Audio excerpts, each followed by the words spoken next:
A taxa Selic ela subiu mais uma vez, um aumento de 1%. De fato, um aumento bem expressivo na taxa de juros e a gente está tendo esse constante aumento aí previsto já e o mercado já esperava de fato esses aumentos na taxa básica de juros da economia brasileira. Bom, por que isso está acontecendo? Por que a taxa de juros está subindo? Como que isso impacta os meus investimentos? E o que você tem que fazer nesse atual momento, tá? Então, primeiramente, aí, meu nome é Jonas Rocha, sou consultor financeiro aqui na Portfel, especialista em investimentos. E aqui no meu canal eu trago vídeo para vocês toda semana sobre investimentos e educação financeira, ensinando e ajudando vocês a investir cada vez melhor. Bom, o que está acontecendo? Que a taxa de juros ela está aumentando de fato bem forte, né? Ali os aumentos são bem expressivos, 1%. E uma Selic a 14,25%, a gente sabe que é um número alto. O primeiro fator, o principal que está impactando esse aumento de juros é de fato a inflação. Se a gente pega a inflação, né, divulgada pelo IBGE, o IPCA, que é a inflação oficial do Brasil, no último mês, em fevereiro de 2025, teve um aumento de 1,31%. Ou seja, os produtos e serviços na média subiram 1,31%. E no acumulado, nos últimos 12 meses, a gente está com um aumento de 5,06% na inflação, fora da meta do Banco Central. E a inflação em janeiro, ela foi inflação até de fato controlada. Se a gente pega aqui IPCA janeiro, foi 0,16%. Qual que foi o ponto? O problema do IPCA de janeiro é que ele foi impactado de forma positiva para o governo, né, em termos de um bônus de Itaipu. Basicamente ali uma operação que eles fizeram, né, uma questão de lucro que isso pode ser abatido no IPCA. Então, como a gente teve esse bônus de Itaipu na conta de luz em janeiro, o IPCA ficou muito baixo. Se fosse de fato não ter o bônus de Itaipu, esse IPCA ele ia bater seu 0,70. Então qual que é o ponto? A gente teve um benefício para o governo ainda no curto prazo, no IPCA de janeiro, senão esse acumulado nos últimos 12 meses estaria até maior do que está hoje. Então a gente está no acumulado de 5,06%. E qual que é o ponto? A gente tem uma meta do Banco Central que o IPCA deve ficar em 3%, pelo menos 3%. Aí tem variações aceitáveis, de 1,5% para cima ou para baixo, ou seja, pode ficar de 1,5% até 4,5%. Quando a gente fala de Selic nos últimos 12 meses em 5,06%, é algo que preocupa o Banco Central e é algo que eles estão atuando, aumentando a taxa de juros para, assim, consequentemente, reduzir essa inflação aí no mercado.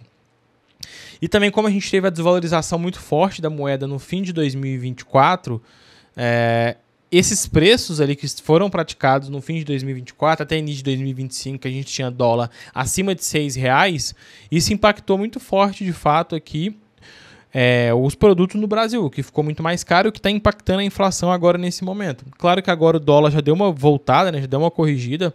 Nesse atual momento, se a gente ver a cotação do dólar, a gente está com o dólar a 5,65, 5,64. Obviamente, nossa moeda está bem desvalorizada, mas comparada ao topo, que foi 6,20, 6,30, já deu uma melhorada. O principal fator é esse, consequentemente, o controle da inflação, então desacelerar a economia para poder trazer essa inflação para dentro da meta do Banco Central. Agora, quando a gente tem um aumento de juros mais alto, mais forte, isso pode até afrouxar o câmbio. Então, pode ser que o câmbio ele continue caindo nesse curto espaço de tempo. Porque hoje a gente teve ali, de fato, o Fed nos Estados Unidos também decidindo a taxa de juros americana, que se manteve inalterada em 4,25% a 4,5%. Lá fica entre bandas os juros.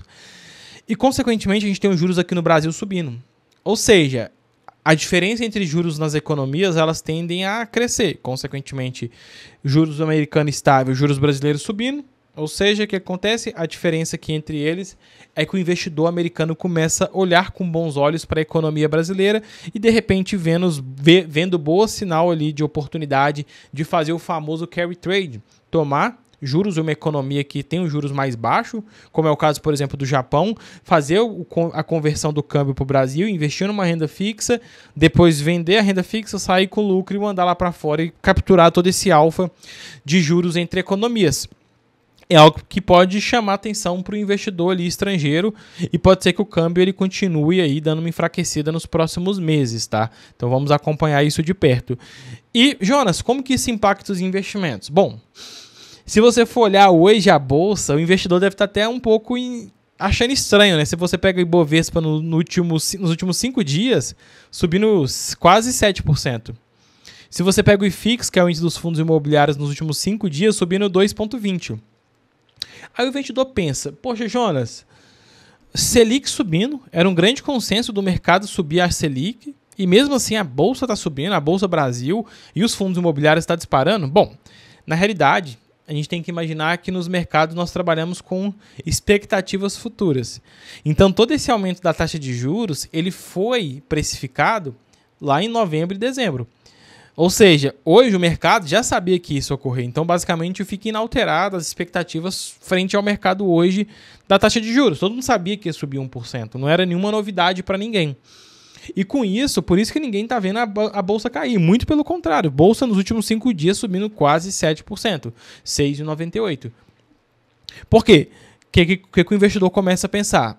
Beleza, juros está chegando lá em cima. Se a gente for ver aqui a próxima reunião do Copom, a gente vai ter uma expectativa, deixa eu ver qual que é a expectativa para a próxima reunião do Copom, que vai ocorrer em 6 e 7 de maio. A expectativa é um aumento de 0,5% na Selic, ou seja, o mercado hoje já está prevendo ali 56%, que em maio tem mais um aumento de 56%, de 0,5%, 56% das pessoas apostando nisso. Então, o que já está precificado? Os juros vai subir mais um pouquinho, provavelmente vai estabilizar durante o período e depois vai voltar a cair. Ou seja, todo mundo começa a posicionar agora em bolsa. É o momento de você comprar bolsa mais barato, porque, consequentemente, quando os juros voltam a cair, a gente tem uma enxurrada de dinheiro saindo de renda fixa indo para renda variável. Aquele ciclo econômico que todo mundo deveria saber, já que, de fato, acontece muito fortemente. Então, de fato, bolsa agora tende a ter uma reagida. Claro que no curto prazo ainda pode sofrer, mas tende a continuar subindo, com oscilações, obviamente, fundos imobiliários também. E a renda fixa ela continua rendendo muito bem. Taxa de juros, investimentos indexados ao CDI, ele novamente continua rendendo muito bem, porque Selic 14,25, seu dinheiro rende mais de 1% ao mês sem risco. Só que isso não é sustentável no médio e longo prazo. Em um momento, os juros voltam a cair e é por isso que você tem que ter uma carteira bem diversificada. Se tratando de Bitcoin, é mais impacto da taxa de juros americana, então com ainda a economia lá precisando desacelerar, porque a inflação também lá fora está alta, e o Fed, né, mantendo a Fed Funds Rate ainda em patamares elevados, isso pode pressionar ainda o Bitcoin nesse curto espaço de tempo de uma forma negativa, tá? Inclusive, se você quer acumular Bitcoin usando o cartão de crédito, eu sou parceiro aqui da Bitbank, tá? Então estou divulgando o cartão dele para vocês. Cartão que dá cashback em Bitcoin. Se você quer entender um pouco melhor, vou deixar o link aqui em cima. Veja o vídeo. Pode ser um bom cartão para você acumular renda passiva em Bitcoin com seus gastos do dia a dia, sem você precisar ali de fato tirar um dinheiro do bolso ali para comprar Bitcoin, só com seus gastos ter um cashback no próprio Bitcoin é um ponto interessante. Mas nesse curto espaço de tempo o Bitcoin pode sofrer. Se a gente for olhar nesses últimos dias aí, o Bitcoin de fato, hoje até subiu de fato, mas se você for ver nesse ano, o Bitcoin caindo 7,55. Então de fato ainda pode sofrer nesse curto espaço de tempo. Mas é isso, atualização sobre a taxa de juros brasileira, a Fed Funds Rate americana. Novamente, a tendência é o juros Brasil continuar subindo mais um pouco, mas aí de forma mais leve, não vai subir tão forte quanto foi a subida nos últimos meses, tá? Como nessa última reunião de hoje. Então, a tendência é suba, depois estabiliza e bem provável que volte a cair, porque a economia não aguenta os juros tão altos por tanto tempo. Fica muito caro o custo da dívida, o crescimento econômico e etc. Mas é isso, e você, como que você está investindo o seu dinheiro, como que está a sua gestão financeira em relação a esse momento, como você segue investindo na sua carteira de investidor? Joga nos comentários aí que a gente vai conversando. Um abraço, tamo junto, te vejo no próximo vídeo.